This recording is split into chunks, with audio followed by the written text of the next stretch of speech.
We are going to pivot now to our first panel on entrepreneurship shaped by faith values. So you've led us in very ably. We are grateful. So we have Mitch Neubert from Baylor. We have Kylie Heales from the University of Saskatchewan, and we have David O'Connell and Mara Adams from St. Ambrose University. Because this is online, I'm going to do a little panel moderating. So, Mitch, first question to you. What have you learned in your research on servant leadership in entrepreneurship and entrepreneurial action? And how have you learned lessons about integrating faith and entrepreneurship into your research? Great. Hopefully you can hear me. Give me a thumbs Sounds up. good. Okay, Yep. I'm kind of tucked away at the airport here and glad to be able to be a part of the conference. First off, let me say that my interest in servant leadership, which I've spent a lot of time in that area, did come from my faith. Certainly I looked at the model of Jesus Christ and his commands really to his followers to not lord it over or exercise authority, like it says in Matthew 20, but to actually serve others. And I thought, is that going to actually be effective for people in the business world? And as a researcher, I thought, well, then I'll test it. Because I also wanted to test it because I thought if I start teaching that in the classroom and all my students lose their jobs, I think that'd be a bad idea. So I decided I was going to test it. So I'd like to talk a little bit about that research today. I'll share some slides here that kind of help me walk that through, and then link it to entrepreneurship in the ways that I've done that in my research. So I think the slides are up. Are they visible for folks? I think. Okay. Well, let me just get down here a little bit and show them. Put them in the slide presentation mode. Okay, great. So just that when I'm talking about servant leadership, I'm talking about this definition that shows up in the literature. It's an other-oriented approach to leadership manifested through prioritizing kind of one-on-one follower relationships and meeting their needs and interests. And it also has this outward reorienting of leadership with a concern for others, right? Within the organization, also the community. I wasn't the only one to do research on this. I was pretty early in it. About 20 years ago, I started doing this. I mean, there's been substantial amount of research in this area. And I think part of that's because it was so promising in the beginning.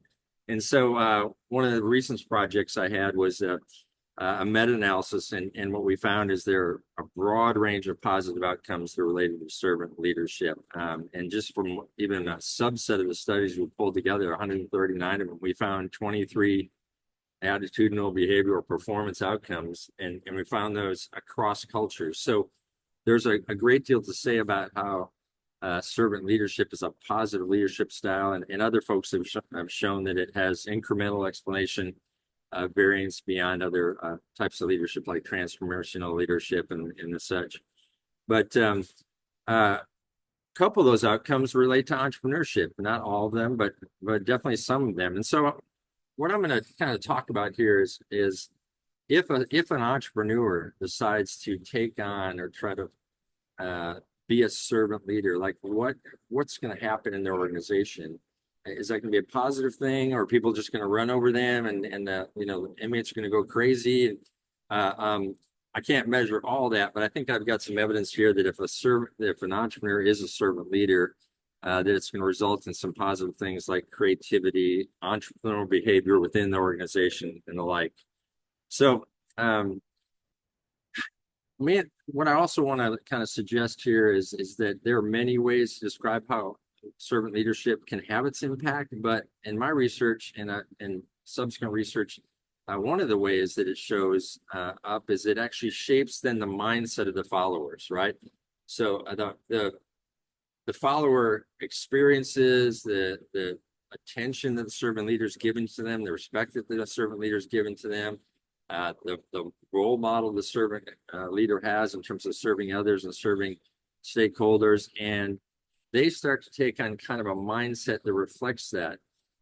This mindset in some of the research, if you're familiar, is called like a promotion mindset, focused on growth and gains. And so we found that definitely was the case. And the earliest study, we compared it with ethical leadership, and servant leadership, more than ethical leadership, had this impact on promotion focus on gain and growth and improvement and taking risk.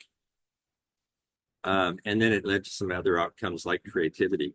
But I think what happens here is that because servant leadership is fundamentally about serving others, that demonstration of that transmits that same kind of attention to growth, gain, concern for others into the followers. Promotion focus probably isn't the only mindset that the follower might adopt, but it certainly is related to that.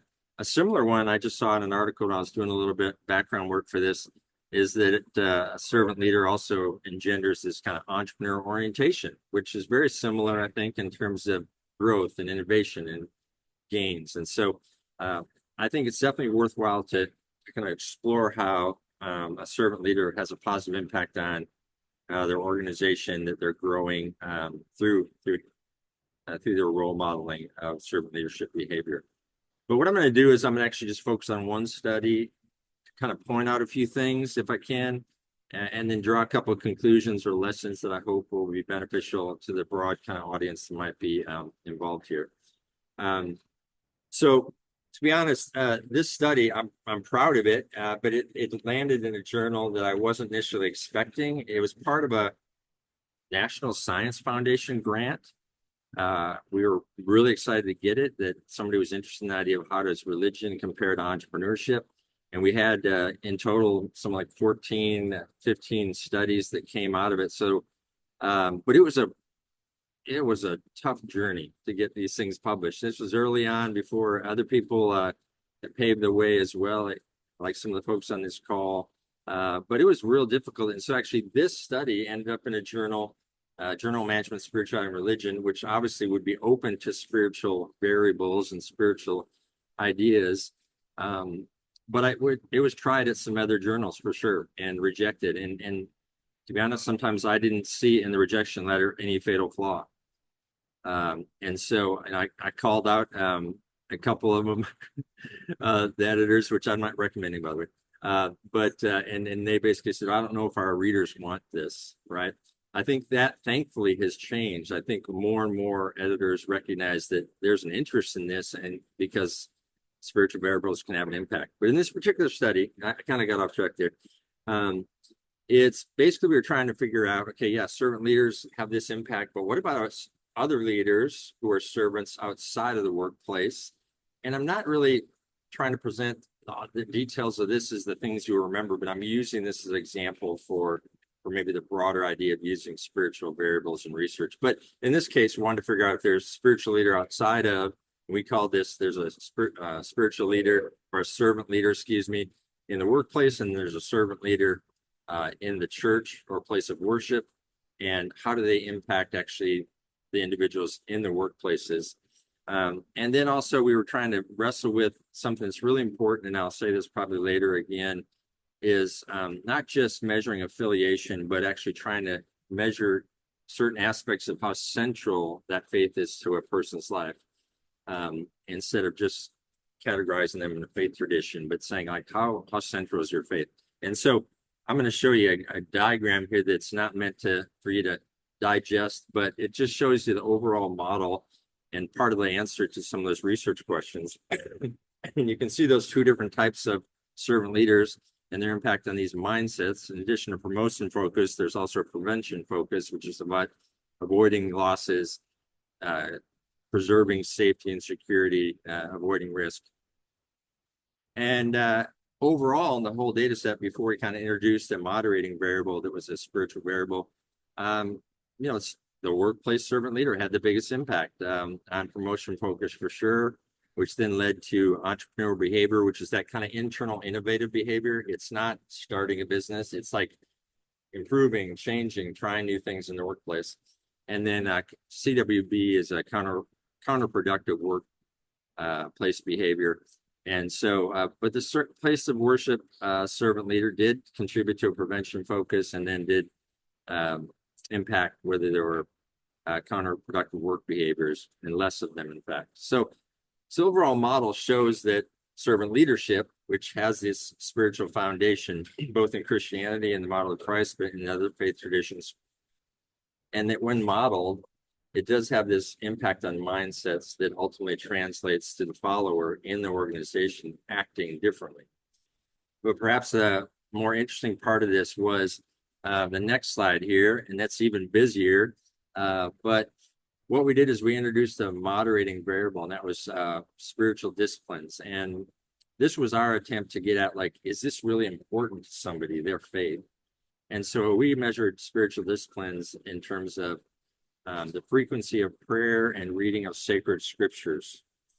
We focused on those. And if that was high level of prayer and focusing on scriptures, reading scriptures, then that was a high level of spiritual discipline, or what we called kind of, in a sense, faith centrality.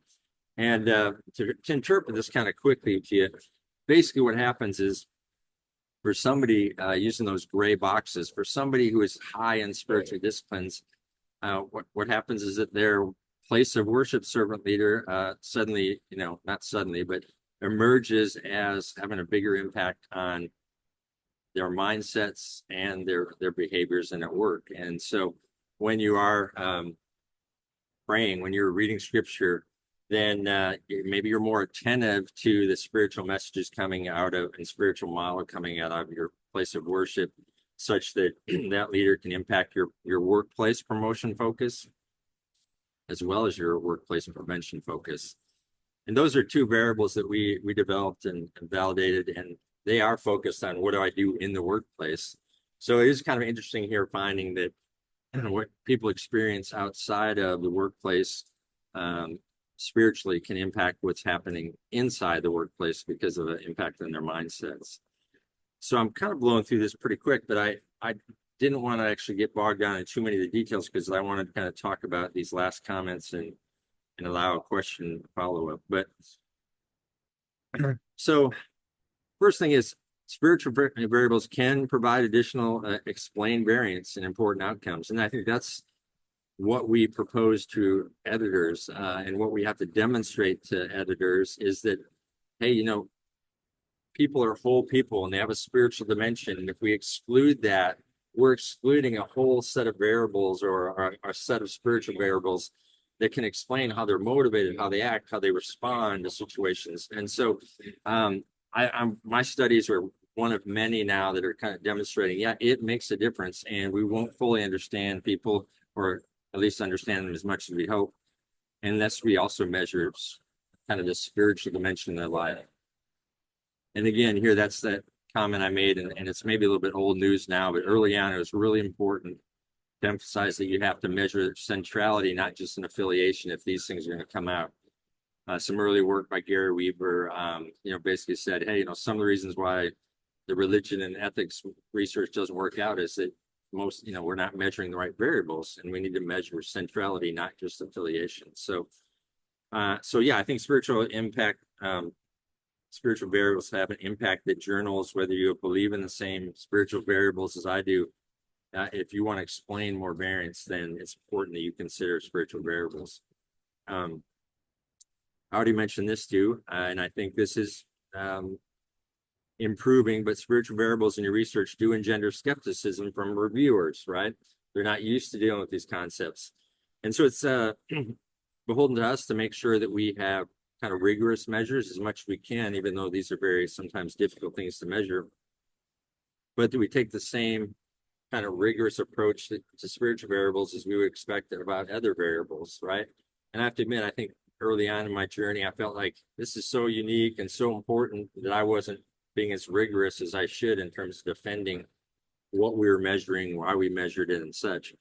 So I think that's just maybe a call to some of the folks who wanted to research in this area, is that you may have some spiritual variables you're interested in, but they're gonna meet with some skepticism. So prepare to really rigorously defend them, explain them, measure them if you're measuring them.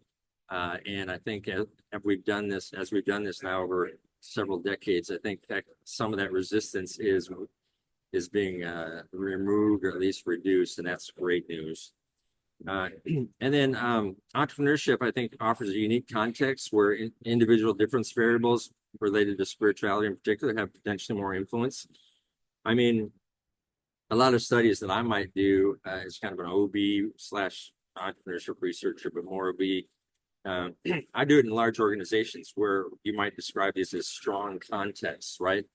That means there's so many like influences or cues that are sending signals to people about how they should behave, and maybe even so many restrictions in terms of procedures and policies that individual differences like personality or like spiritual maturity or faith centrality don't have opportunity to impact things as much.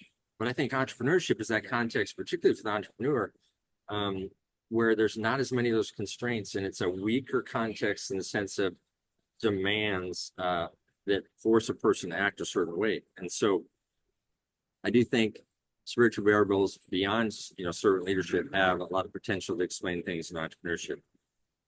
And then Perfect. Oops, lastly, sorry. Yeah. entrepreneurship research can benefit from integrating spiritual variables, not just like independent variables influencing directly, but and there's some of that that's definitely valuable. But I think as moderators that basically explain like if a person has a strong faith, then they might be more resilient in the face of challenges.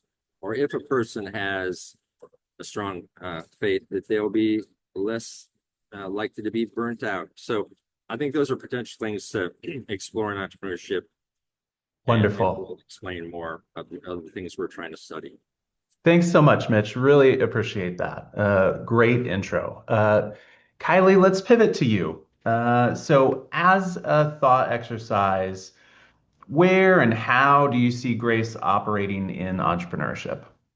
Yes, thanks, Corey. It's wonderful to be here with everyone. And what a great segue to finish Professor Neubert on putting forward some ideas of variables that we can consider in entrepreneurship that are spiritually based. And grace, I think, is such a beautiful concept. I come from this from a place of being a Christian myself and walking through a faith journey of receiving grace from Jesus Christ. And what does that mean? Working it out. And so, in the context of entrepreneurship, I find grace to be a really potentially fundamentally shifting paradigm for the way that we see entrepreneurship because it flips on its head a lot of the more perhaps extractive logics or self-focused logics that may appear in entrepreneurship. And so I'm just briefly share my screen with some PowerPoint slides. So grace is a free and unmerited idea. We see it in so many places. And as I started to consider it as a potential variable of interest in the concept of entrepreneurship and put it out there to different people, I started to get a lot of really interesting feedback about where grace actually exists and just how ubiquitous it is for Christians and non-Christians in everyday life. And so grace appears in things like patent law. You've got grace periods. We've got grace periods embedded into financial infrastructure. Things like when you don't pay a bill on time, a grace period to sort that out. And then also, very interestingly and creatively, I discovered in conversation that grace appears in computer games. It's so ubiquitous. People understand what it is that it can be written into computer programming and almost expected to appear when someone enters a new level in a computer game and they're given space to work out what's going on before they suffer any consequences in it. There's this grace period. And that ubiquitousness of it, I think, really it lends itself to thinking about how is it shaping everything that we do in entrepreneurship as well in this context. So, what is grace, firstly? It's a gift given unconditionally and voluntarily to an undeserving person by an unobligated giver, human or divine, which is an interesting construct. This is some material for those who don't know who that comes from a piece I published in Journal of Management Inquiry, Generative Curiosity section, really working to promote grace and give people a place to bring it into and into their studies in entrepreneurship. But in this space, and by this definition, I think there's three conditions which enable grace to be constituted. So, firstly, it's socially constructed. By its very definition, we have undeserving person and an unobligated giver. And so there's this socially constructed nature of grace. A really key part is this unmet expectation. So, grace occurs where the receiver falls short on something. And then there's an absence of obligation, which is fascinating that the giver of grace is not obliged or doesn't have a duty to extend the grace. It's just something that they gift. And so this construct, these constitutive conditions really start to give us scope to push on different components of relationships and entrepreneurship, because entrepreneurship and business is inherently relational. So I think that because of the ubiquitousness of grace, as well as the relational aspect of it, there's three different ways that we can consider how grace organizes what we do and how it influences entrepreneurship.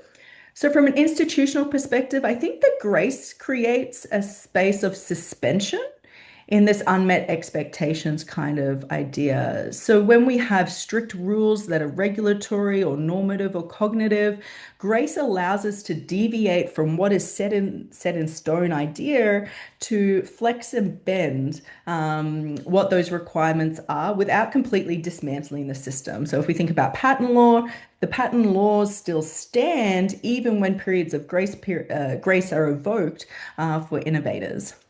Exchange being a gift logic. This is what I mentioned before about perhaps counteracting some of the more extractive normative ways of dealing with one another in business when a gift is extended with no expectation of return.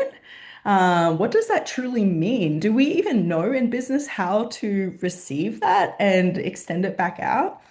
And then the relational component. I'm really curious about the power redistribution that happens as we live out a human form of grace. When a giver extends it, does that create healthy space for renegotiation? Does it create a feeling of indebtedness in the person who receives it? What does that look like? So these are all components that I think we can push upon, and a lot of different theoretical conversations we can join by looking at grace in the context of entrepreneurship. I think this is a two-way relationship. Grace shapes entrepreneurship. Entrepreneurship itself shapes the way that people experience grace. So, very quickly, just some thought ideas that I'm having about where this research can kind of go to bring in grace in a meaningful way into the theoretical conversations on entrepreneurship. In particular, how does the extension of unmerited favor alter the relationships and what we expect to take place in an entrepreneurial setting? And then looking at entrepreneurship to grace, we know that from our keynote speaker, we reviewed this and went over it as well as just now that entrepreneurship is here inherently riddled with failures, uncertainty, dependence on others. And what does grace, the experience of grace for an entrepreneur, affect the way that they manage this cognitively? But then also, how does it affect the type of business that they create? We're hearing more about redemptive entrepreneurship. And is grace a precursor for a redemptive entrepreneurship to actually manifest? I don't know. These are questions that I'm thinking about and considering. I think grace is a beautiful construct. Here's a QR code that will take you to the paper that seeds this. If you're interested, I think grace is everywhere. I think it organizes a lot of what we do, whether we acknowledge it or not. And I think that understanding it better and replacing or thinking differently about the assumptions that are embedded in entrepreneurship, particularly around faith entrepreneurs, would be really interesting. So reach out to me if you're interested. I'd love to continue the conversation and hear what your experience is with grace and what you see and how you see this unfolding. Kylie, just wonderful. Thank you so much. Always great to hear. From one work on grace, we're going to pivot to another work on grace. So, David and Mara, a question for you. Can you tell me and all of us about your research on grace at work, especially this dimensions of grace scale that you're using and how you're adapting it for adults of different spiritual traditions. So, David and Mara, welcome.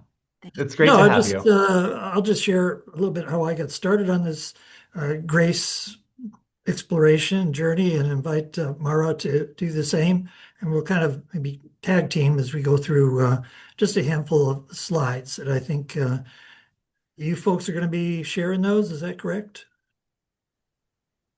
We do have them. Yes, we'll pull those Okay. up.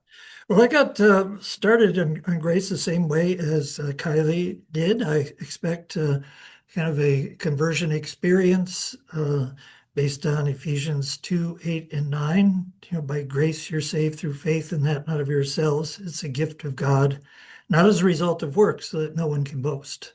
And that was revolutionary for me, having grown up in a traditional church and then being an agnostic at best. So grace has that profound life impact for me. As I look back, that was, can't be right, 50 years ago or so. Uh, then fast forward many years, and I'm here teaching at St. Ambrose and got invited to give the commencement address. Usually, faculty members usually do that in the December graduation, and then, other people do the spring. And I thought, what would be worth sharing with people who are going to be walking across that stage and into the broader world, so to speak. And the thing that just kept coming to my mind was grace. So I encouraged the students to sprinkle a little grace as they walk through their early work lives. And I shared stories of grace experiences in my own life and Nelson Mandela's self-conduct and so forth. Then it became of interest to explore it in an academic setting. So I wrote some conference papers on, like, is there a place for grace in management research, that sort of thing, and decided that I moved to just for trying to explore stories of grace from people who work in different organizations at different levels. And so about 30 interviews for a qualitative look. There's a lot of definitions of grace that are extant. We can look them up. But what comes to mind when you hear the word grace? That's how that interview started. I don't know, Mara, would you like to say a bit more about how you got interested in this journey? And then we'll go to, I think, one slide on each paper. Okay. So, like Dave, I grew up in a traditional church, and unlike many of you, I have a different background. I have a PhD in religious studies, theology, and I have an MSW. And Dave and I started to work together a few years ago when we were invited to participate in a conference. And I'm trying to think which conference that was. Dave, you probably remember, but we were talking about, my presentation was talking about Catholic social justice principles and traditional or Catholic social teaching on work and work ethics and things like that. And so we were at the same conference and we were sort of chatting beforehand, and he was talking about what he was interested in. And he was gracious enough to invite me to collaborate, because typically my work comes out of a different place. But in thinking about what many of you have said, I think the reason why I'm here is because I would define grace as our faith in action. I mean, the human element of it, not trying to categorize divine grace that way. But in other words, if we believe that we have received grace and we should extend that to others, then to me, that is taking our faith and putting it into action. And you can see how that works. So many of you have referenced this already, how it works beautifully and significantly in workplace settings. In other words, it doesn't make sense if I say I hold these spiritual beliefs and you can't tell by how I behave, and so that's my perspective. But so back to you, Dave. Yep, and Mara and I have had a great collaboration. The next slide, please.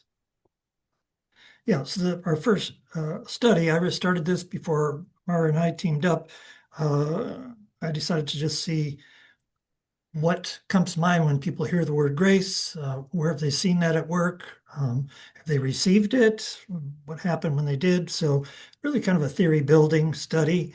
30 people, um, not necessarily representative, but more directed, snowball sampling to some degree, but pretty diverse. The next slide will show this is my detailed psychometric method is learning. I wanted to hear stories.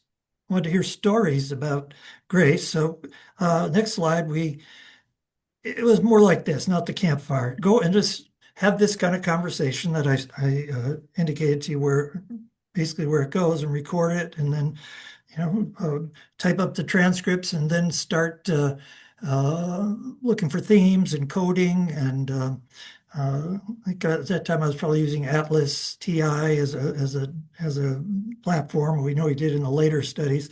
And the next slide shows this is basically based on the Emmons definition that Dr. Heales used. And I just added the word workplace because just to focus that's the context where we're working. You see it's basically the same. Workplace grace is a gift given unconditionally and voluntarily by an unobligated giver, the giver being human or divine in a work context. It eliminates the word undeserving, which I had that in the study and asked people to react to the definition. And it surprised me that some people said, "Who's undeserving?" I'm there, I'm asking for what people think, and so that's kind of modified it a bit to come up to this point. The next slide, I think, will show kind of the classification that came out of this. People talked about grace either in mostly spiritual terms, mostly human, and it was either focused, it seemed, on favor or just kind of friendliness and warmth, connection, right? So I'm not arguing, what is or isn't grace right here, because I may or may not have had a reviewer or two who wanted to bounce a paper and just say, "This is not grace." I mean, did you read the part where there are a lot of different definitions? I was like, nope. Anyways, so there's stories of divine favor, or a school principal said, "When we run short on funds, God shows up," and accounts like that. Mostly spiritual, where people talk about sharing others and treating them with warmth and consideration because they say, because of Jesus' love in my life, or it's the right thing to do based on my spirituality. Mostly human, people, one person cutting someone else a break. That's my short version of favor. And friendliness, warmth were just people not really mentioning spirituality, but just receiving and treating, responding to people in friendly and kind ways. Okay. And there was a couple of interviews where people had an important part of the story for them was that grace kind of emerges in certain contexts.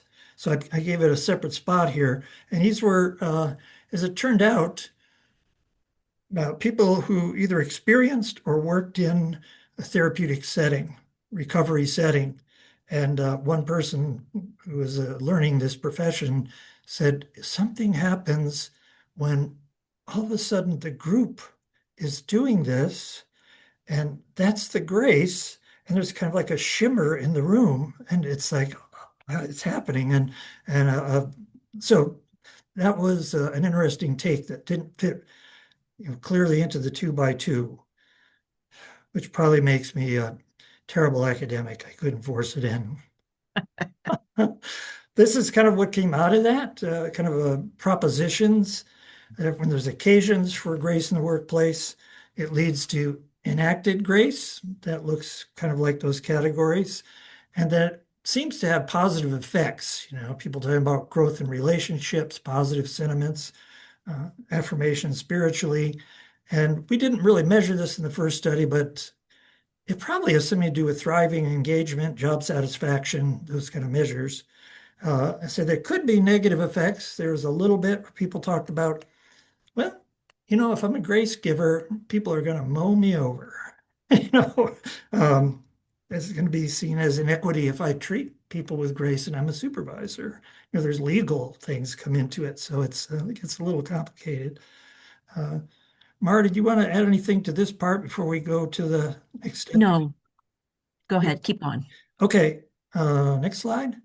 Measuring the dynamics of grace at work. This is where the dimensions of grace scale came in. This idea of grace entering the broader discussion, secular world, it was kind of developed, as I see it, empirically in a handful of papers by people researching in Christian university contexts, right? And so there are certain assumptions about these are Christian respondents, came probably from Christian families, but Roger Bufford at George Fox University and some colleagues wrote a number of papers. One published in 2017 was influential on me, and it was really the development of a grace scale. And he collaborated with three or four other researchers and developed their scale, pretty rigorous psychometric evaluation. The dimensions were grace to others, grace from others, which was primarily in that student context from their family of origin, grace from God, grace to myself, and what they labeled costly grace, which was kind of the idea that, which we're all familiar with, I imagine that you can get that sentiment that I'm saved, I'm walking in grace, so I'll live like a wild person. So anyway, let's move on. It was a survey. We had a big national targeted survey, worked with an agency that helped recruit the sample. 570 did the first one, and we really looked to go regions of the country, religious differences, age, gender differences, and did a lot of work with the scale idea. And partly what we're doing is validating some changes to the dimensions of grace to include some measures of grace specifically at work. And the 400 of those people did a second survey that helped us look at more specifically the occasions of grace. Right? So we can move on. I hope you'll be a little gracious with me, David. If we have like another minute or two, like what are the big findings? Oh, I have to have big ones? Or your favorite. Okay, let's move on. Next slide. This was a path analysis, and a lot of variables were massaged, or worked with, and so forth. If you get grace from coworkers, your boss, you tend to be more forgiving and have a kind disposition. You're more likely to be a grace giver. Next slide. Thriving, which is originally a two-dimension scale, is driven by I give grace to myself, not so much by coworkers, but if a boss treats me with grace, and I tend to have the temperament attributes of forgiveness and kindness, these things really impact my thriving at work. Next one. And these two dimensions, basically feeling fully alive at work and growing, learning at work, are closely interrelated. Next one. The boss's grace giving was the biggest driver from the 5 independent variables of job satisfaction. So that relationship with the boss and thriving also drives job satisfaction. I believe there's another one. Oh, turnover, was which was the intent to turnover was mitigated by gracious coworkers and inversely related to job satisfaction, as you might think. So let's see, the next slide takes us to where does that take us, Corey? To the end. I'll just call it the end, even though there was another paper we Thank did. you. And this was very interesting to me. Essentially, no differences in workplace grace dynamics based on the faith orientation of the individuals. So that That's fascinating. yeah, Just to yeah. me personally. So we are going to ask as we move through if presenters would be willing to share slideshows. These are all things that I personally am very interested in following up on. So uh, David, Mara, Kylie, Mitch, for your gracious presentations, we are very grateful. Thank you.